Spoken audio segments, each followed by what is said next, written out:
There are different ways to deal with unexpected energy and mineral shortages. One approach is called laissez-faire, to treat them as temporary problems that will simply go away if you just keep doing what you're doing. And don't worry too much about doing anything to intervene. In fact, don't worry at all. We've been doing a lot of that. The other approach is to actually try to understand the shortage and to intervene directly in order to stop it. So maybe let's try a little bit more of that this episode. Hello, Legion, this is Hadrian. Thank you for being here. Let's play some more Stellaris First Contact in our Clandestine Curiosity series, where I am going to just study some tooltips at the beginning of this episode, because the last few in Clandestine Curiosity have, I confess, been frustrating. I tried to avoid that F word last episode. I said it and I was like, I don't know if I'm really frustrated. No, I'm frustrated because this is fairly typical, as I said last episode, at this point in a Stellaris playthrough. You have a moment where the economy accelerates, you see one or two or more resources dip into the red, maybe even giving you a few critical shortages, but then things bounce back and you surge forward. This happened in Heralds of the Dark Nova, even though I hadn't played Stellaris regularly in a very long time. Well, in this series, despite having some things like Ocean Worlds and our Ascension perk that boosts the productivity of Ocean Worlds, despite having all these things in place to increase the productivity and the happiness of our people, we have this energy shortage and this mineral shortage. So I just thought that the best thing to do would be to actually look at the tooltips and figure out where the shortage is really coming from. So we can look at both how much energy is being produced and how much energy is being consumed. We can also look at minerals, and I'm going to do that because it's good to give myself a refresher, and maybe it's satisfying for you to listen to, whether you're a new player to Stellaris or an intermediate or advanced player, because you can see a little bit more of my thinking. Because as I have been fairly laissez-faire up to this point, it's not that I've just been outright ignoring all of these things. I've just been focusing on other things instead, trusting them to attend to themselves, and they're clearly not attending to themselves. So let's talk a little bit about each of these individual items on the list. So as far as things that are producing energy credits, oh yeah, we're doing a deep dive. We're starting with the deep dive. We're just going to study this tooltip, which is going to get even better, by the way, when they add contexts in the next patch. Not only are they adding co-op to Stellaris, if you missed that, so that multiple players will be able to control one empire, which is going to be fantastic. And yes, you can have cooperative PvP, so that, this is great music for this announcement too, you can have cooperative PvP, so you can have, let's say, 2v2, where you have two empires, but 2 players or more in each empire, which is just insanely cool. I can't wait for that. But not only are they adding that, they're adding contexts, which basically means, and I believe I even mentioned this earlier in the series. I know I mentioned the context earlier in the series, but I mentioned in this series and in Heralds, man, wouldn't it be great if Stellaris had tooltips that were a bit more like the modern Crusader Kings 3 and Victoria 3 tooltips, where you can really just deep dive through the game's lore as you are studying stuff. So we don't need that now, but this is going to make us start to want that. So that being said, just looking at production first, we have a base production of 22, and then we're getting 893 in from trade. So overwhelmingly, our biggest source is trade. We're also bringing in 323 energy from stations. And then jobs are only producing 109.95. So that's consistent with what I've been saying in the last couple of episodes. I'm like, man, I've been skimping on energy districts. I don't have a lot of people working those energy jobs, and I'm paying the price. So one thing I could do potentially in order to help with this, since we see that jobs are producing so little, is I can go to my planets which are set as, which I might not have any, to tell you the truth. Go to my planets that are set as generator worlds. So this is currently an Agra world, which makes sense, but I'm actually going to change this designation and make this a generator world so that these jobs are taking more precedence here. And I might do the same on similar worlds, just so that those jobs do a little bit more. We can get some more energy out of our economy that way. What else can we do? to avert this shortage. There's lots more that we can do. We can continue to build, obviously. That's one thing that we can do.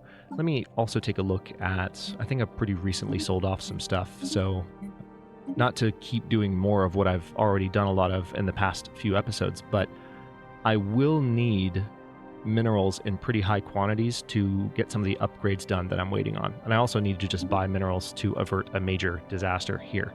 So I'll have to keep an eye on that. Can I potentially sell some? Yeah, because I've got a lot of consumer goods. So how about we sell some of those and buy a few more minerals? Okay, so that could give me the ability to build some things that could really help me. So this is an agri world, but currently it's not set, or it's not really producing that much food, and we don't have any energy districts, so it's not set up with any energy jobs at all, unfortunately. So we have lots of opportunities. It's in some ways I deserve to have this energy shortage because I've been focusing so much on building other types of districts. Now that being said, recall that agriculture districts, produce food and trade value. So as long as the worlds that I'm looking at are connected to the trade network, then I will get that energy income, that trade income in the form of energy. So that's nice, but I don't get direct energy income from generator districts because I just haven't built enough of them. So that's one thing worth looking at. Now I'm building a mining district here because I think that's the obvious thing to do, but I'm probably going to need to split my attention. Maybe 1 out of 3 new districts that I build will be energy, and 2 out of 3 will be minerals for the next little bit. So, and I might literally just space it out that way. Let me also take a quick look, since I mentioned specializations, because somebody asked me a few episodes ago about one of my designations, and I was like, I don't know, let's look. So we have an industrial world here. Yeah, so this is good for artisans and metallurgists. No, I don't actually see a mining world. Unless one is... Oh, you know what? All the worlds that are set to automated... Or set to automatic... Hang on. Yeah, I need to look in the upper left. Because if it says auto-designated, it's not going to tell me here, it's going to tell me there. So that might be one telltale sign of what I've maybe been looking at wrong. Yeah, see, this is a mining world. That Iroquois, this makes no sense. So how about we... I mean, it makes sense that it eventually might be a mining world. But for now, I think the best designation for this world would be... probably a factory world. Maybe just industrial in general. Let's say industrial in general, and we'll probably go back and change that. It might be worth doing a little bit more micro of all of these to address these shortages. So yeah, let's look again at auto designation, because that's been one thing that's been a little bit disconnected in my head. Like when I see auto designated, I don't necessarily look up here and see what type of planet it is.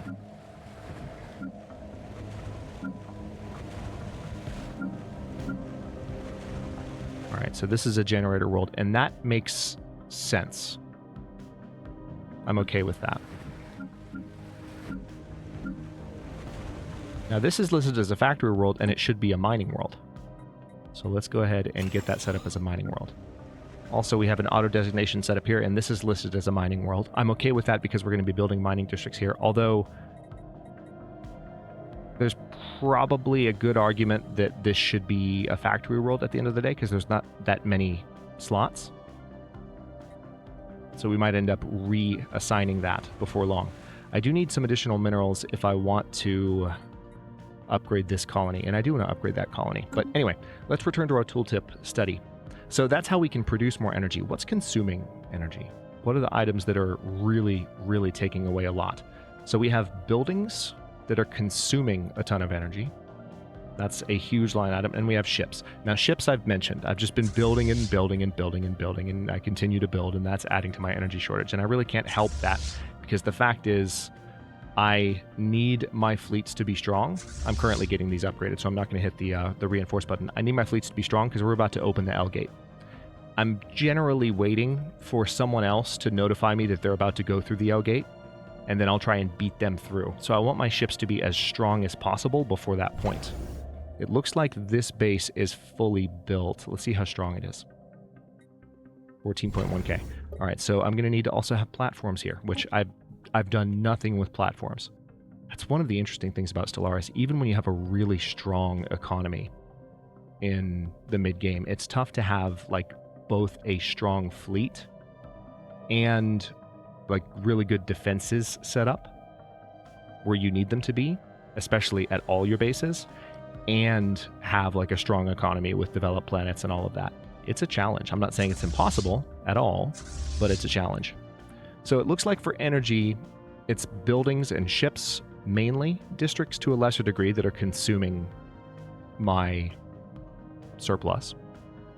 And then we need to have more jobs producing.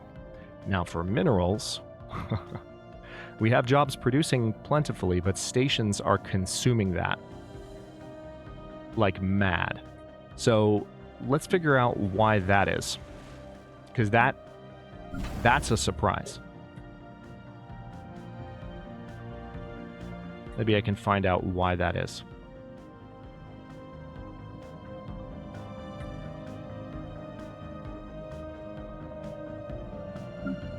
Because I believe what that's listing... Yeah, that's just regular... Oh, no. That's not consuming. That's production. I was looking at it in the opposite order. So, yeah, I was looking at the top list as production. My fault. So we have stations producing minerals. That makes a lot more sense. I was like, how are they consuming minerals? That was a surprise. So jobs are consuming minerals, and that's what I expected. Okay. Everything's back in line with what I was thinking. So as I mentioned in the last episode, and maybe the one before that, probably both of them, because this mineral shortage has been the most annoying, I think. The energy shortage is there, but you're kind of used to energy shortages at this stage in the game. I certainly am. Depends on the empire, I suppose. But this mineral shortage is mainly due to the fact that I have so many different jobs that are consuming those minerals. So I can just offset that by building additional mining districts as rapidly as possible. So I think my solution is largely true. An additional step that I can take, and the solution that I'm mentioning, by the way, is saying, hey, I need to continue building districts. And I said this last episode and maybe the one before that. But another thing that I can do is emphasize for those jobs, like, hey, I want you in particular to emphasize, filling these slots for energy or for mineral production. So we'll keep an eye on that while also doing a little bit of micro on the planetary side. Intellectual booty. All right, habitability +5. That'll help with resource production, so that's good. All right, we have an additional half envoy there. All right, I'm going to go ahead, and go for maximized productivity. Although,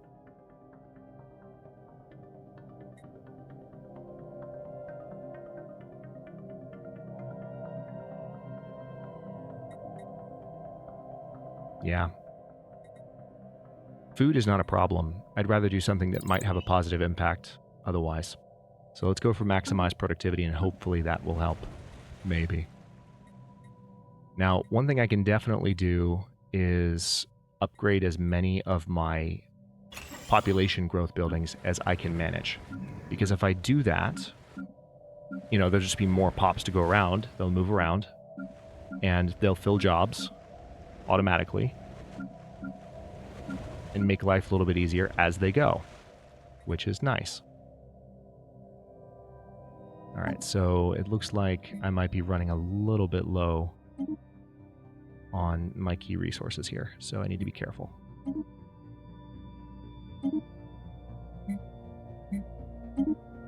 I can sell some food. Okay. We're at about 1,000, and we're just going to stay at speed 2 and watch how things develop as I build some of these new districts. We do have... Okay, so this generator world, it looks like they're missing a little bit of housing. So this could be an opportunity for me to go ahead and build a generator district that will provide the housing, and it will open up a job that won't necessarily be filled right away, but the job will be there. And I could emphasize that job if I wanted to. All right, so Fear Mathriaz. We've integrated this world, of course. So I think, yeah, I think the obvious choice here is to do something that will improve commerce. Also, let me make sure that I've got everything set up. Hang on. Did that modification finish? Yes, it did. We're currently researching the Titan, which is wonderful.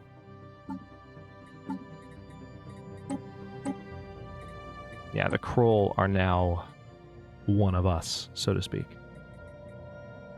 All right, we have no more points there. The Hisma are also good to go. We've completely modified away their negative traits, which is, I think it was very nice of me. We could help the Thorquell populations grow more rapidly. Also, it appears we could make the Rayen workers a little bit more productive by taking away their decadence. Although it doesn't look like there are actually any species modification points available for the Rayen, unless I were to take away something, which I could do. But there's only 4 pops, 6 altogether, so I'm not going to worry about that too much. Oh, also, still suffering on the minerals front. Mainly because of the things I'm building, which makes perfect sense. Yeah, really, really having to do a lot of economic juggling right now.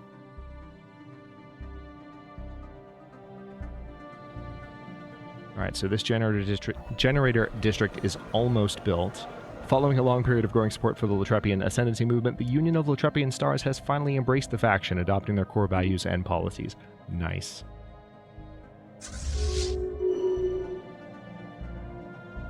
All right, so these upgrades are almost done. The fleet has been refitted. I'm going to go ahead and give the order now for that fleet to upgrade. And then this fleet, which is already automatically patrolling, and it looks like they've already fully upgraded, can be reinforced. That's the challenging thing about this.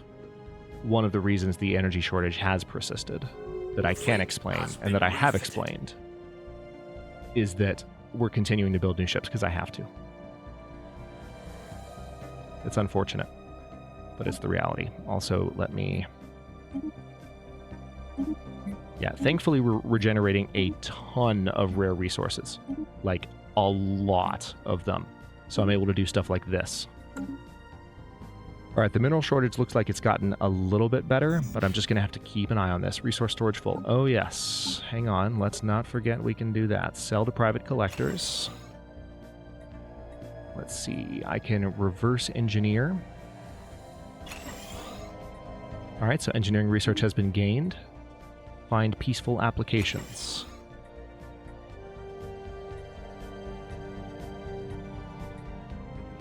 So we can reduce leader upkeep by 10%. So let's take a look at that. I mean, how much is leader upkeep? Leader upkeep is a unity thing, right? Yeah, that's a unity thing. That's not energy. So that's not going to help. Pop consumer goods upkeep, not going to help either.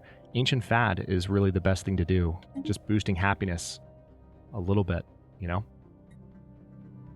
All right, and now we will resume and see what we can do. Elizabeth Walpole has died. Sad day. Oh, nice. One of the replacement admirals has the ship upkeep reduction. So that is a direct assistance in a way that attacks the problem head on.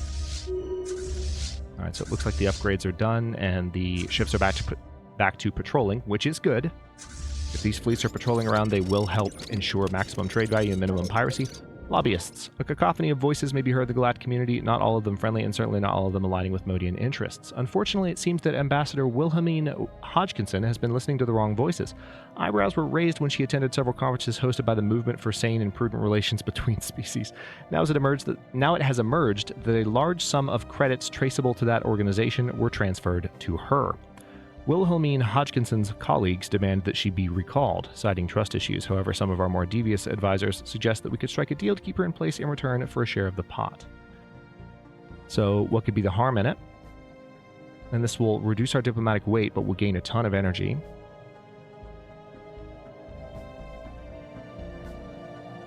or we can recall her to Modia for retraining. I mean, I don't really need a lot of diplomatic weight right now, and I need the energy. So I'm going to be pragmatic here, and I'm going to say what could be the harm in it. Because that's a huge help at this exact moment. Let's continue. All right, looks like the Teal fleet is finally at full strength, at least until we have our Titan. And it is currently making its way up. Where is it exactly? It's at the Nordax system, so it's down here patrolling. Meanwhile, this fleet is here in Aculum. Resource storage full. Oh, nice. Yeah, we're full on influence. So you know what I can do with that?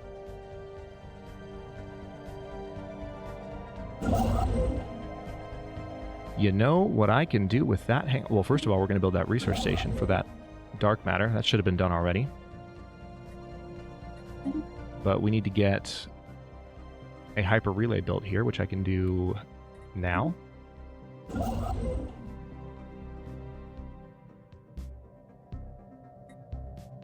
I'll go ahead and build one in Fact as well, and then in Krant. Just continuing to get these built up as rapidly as possible. We do have a lot of influence, so I need to be using that. I don't want to sleep on that. As soon as I have more starbase capacity too, that could be one thing that really helps. Also, I mean, I'm already really going ham on my edicts, especially to stay up on top of my research curve, which, again, that's part of what's creating the energy shortage. And I'm using new Mystic Visualization already. Improved Energy Initiative. You would think this would actually give us more energy because it says Improved Energy Initiative, but no. Not the way it works. All right. I like the idea of running terraforming gases. I'm going to run exotic gases as fuel. That is going to take a big chunk out of our upkeep, but I think it'll help me police things better while I have these ships on patrol. So I'm going to do that.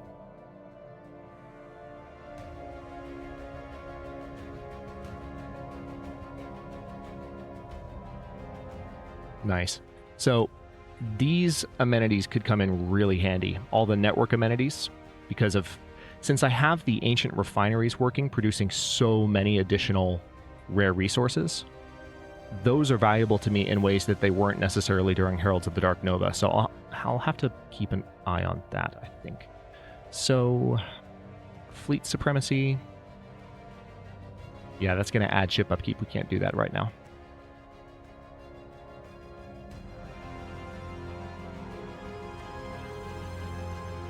I like the idea of using nutritional plenitude to increase growth speed. No, to increase growth speed. But look at that mineral upkeep change. I can't afford that right now. It's just not going to happen. What I would really like to happen, honestly, is for the Empire to grow to the point where I was able to get an additional starbase capacity. So it's increased by number of owned systems. So it's not going to go up anymore unless we claim additional territory, which we could do by attacking our good friends, the Dothakan Horde. I'm just kidding. They're not our good friends. But you know what I mean. We could do that. But I don't want to go on a military campaign until things are a little bit more stable. So here's one thing I will do. Let's buy 3,000 minerals, and now we've kind of equalized that gift. Bit of a shady gift, indeed. That diplomatic weight penalty is going to suck for a bit. Senate's now in session. Council announcement, Thorquell Pact. Yeah, sure, I'll support it so we can get a favor with you. Now, somebody asked me in the comments.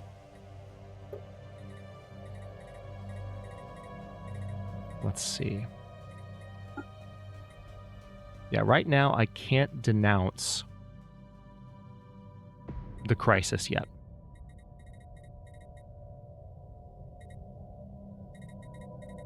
The council denouncement only allows me to denounce the Well, I'm actually not on the council right now, so I can't denounce anyone. But if I were on the council, I could only denounce the United Jubaran Authority. So for the commenter that was wondering, can you declare them a threat? I'm not on the council, so no. But the council can. Absolutely. And that might happen. I don't think they're at the point where they are a threat. But I guess we'll find out sooner than later. All right, Fear Mathrios has some additional room for jobs, don't they? So let's take advantage of that. Yeah, I'd say minerals are the most important thing. And you're currently auto-designated. I think you should be a mining world already, so let's change that.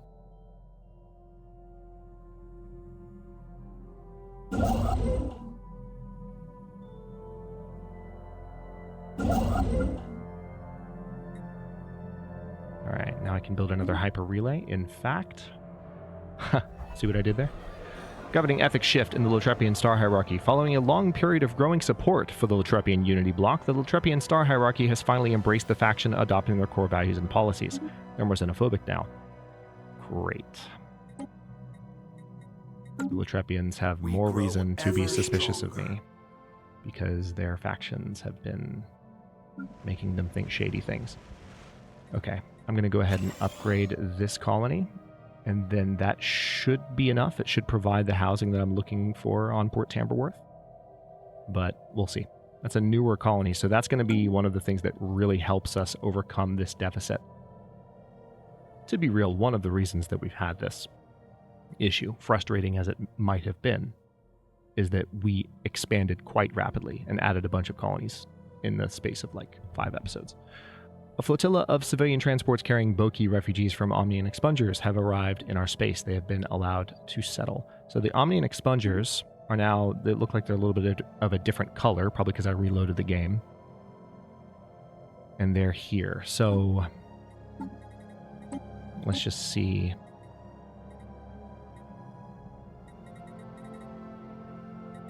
Yeah, right now, not a ton. The humans are definitely, like humans do, they're using additional consumer goods. So one thing I could do to offset their impact is to ensure that the pops in my territory that are human, this is just going to take 3 months. I could ensure that the pops in my territory that are human are not consuming additional consumer goods.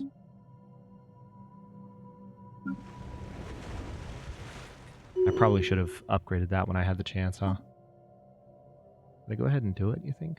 No, I don't want to mess around with the current amount of energy and minerals I have. I still have a pretty significant shortage. The energy shortage is not really getting better, despite the fact that I have my fleets patrolling around. Tractable and fertile. The inhabitants of Manward 3 have enhanced their agricultural skills through experimentation with nutrient-rich fertilizers. Their harvests are yielding higher quality produce, and the health of their society is improving. Given the rudimentary technology, the advancement in food production is remarkable. Obtaining a sample of the fertilizer should allow us to replicate the achievement on a wider scale. So, yeah, let's just gain some society research and get progress towards an insight tech. That's all I want. So, continuing to do well with the world that nuked itself back into the Stone Age. That has, honestly, it's a sad thing to say, but it's been a gift. It has. It's absolutely been a gift. Has been altered. Okay, so the humans have been altered.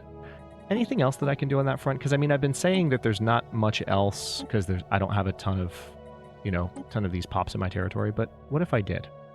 Like, what if I modified the Thorquell? What if I took that away, for example?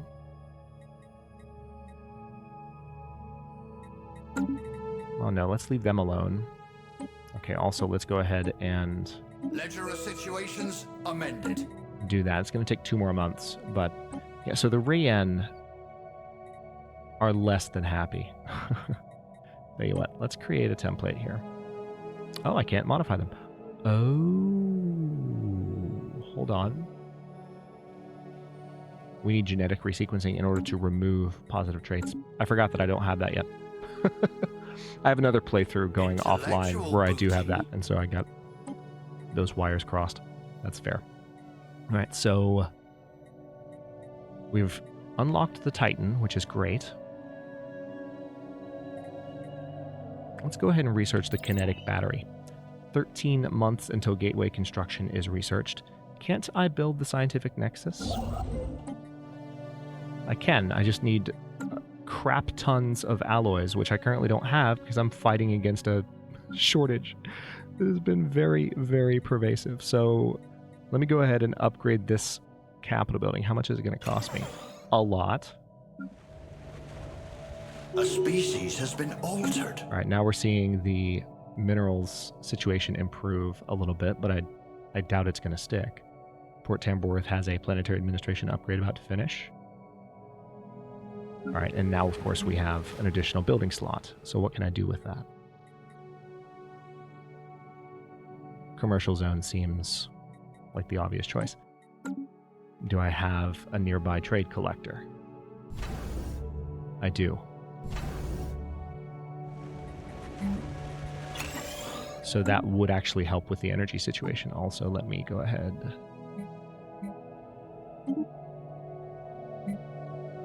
and take care of that. All right, that's better. Man, this is a lot of economic micro. Okay, that's better. It hasn't improved that much. It hasn't gotten worse. So there's that.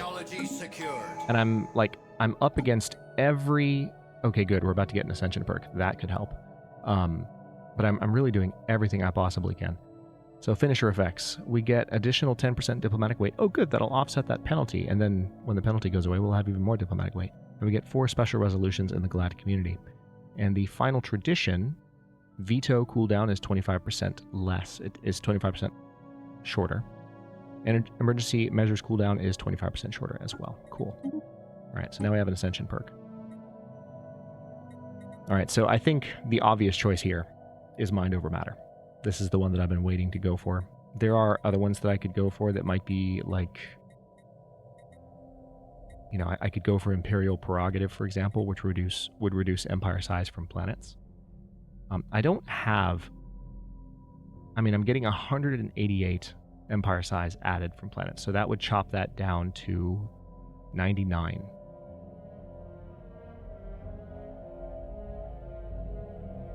It's not worth it. Yeah, I'd rather do psionic stuff. So we will gain access to the psionics tradition tree. Mind over matter.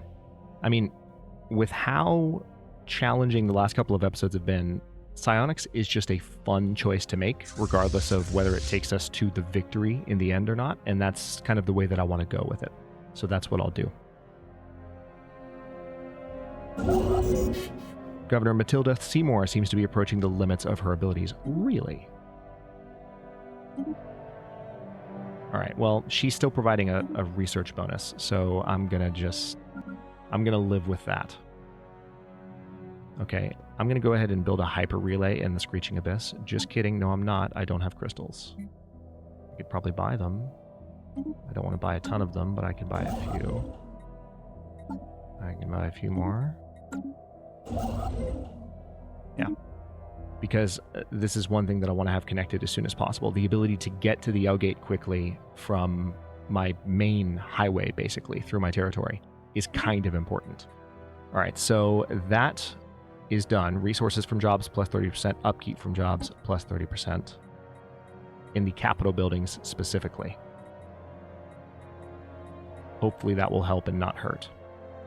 Ooh, we can research the Psionic Army, but we can do that whenever we want. That's the thing. So, yep, let's go ahead and research the auto-curating vault. I do like, one thing that's going very well, I'm paying for it for sure, but one thing that's going very well is my research speed is off the charts. It's pretty fantastic. So that I'm all right with. All right, nothing else to do maintenance-wise right now. We've got the fleets on full patrol. Teal fleet's here.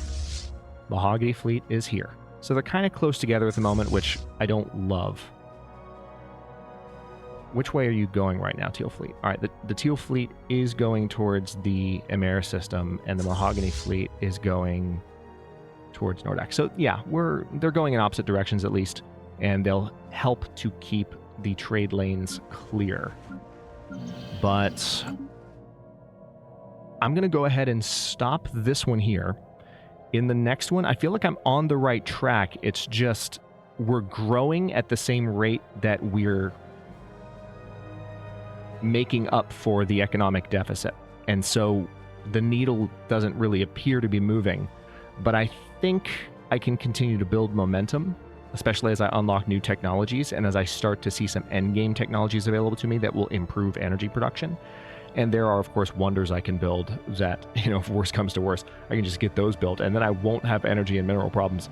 But I would prefer not to have that be the solution. So, hopefully with some of the micro-related stuff that I've done, specialization-related stuff that I've done, and the building of additional districts, as these new colonies continue to grow, that problem will wane a little bit. We do also still have some ring worlds that I can fix once I'm not spending the alloys on millions of other things throughout my territory. Thank you so much for watching. If you enjoyed this one, don't forget to like the video and subscribe to follow along. If it's not your first time or even your second, look for the join button to access unique emotes, badges, and other perks. New episodes are coming out every day at 4 p.m. US Eastern Time, and comments are always welcome. Let me know what you think, and I will see you next time.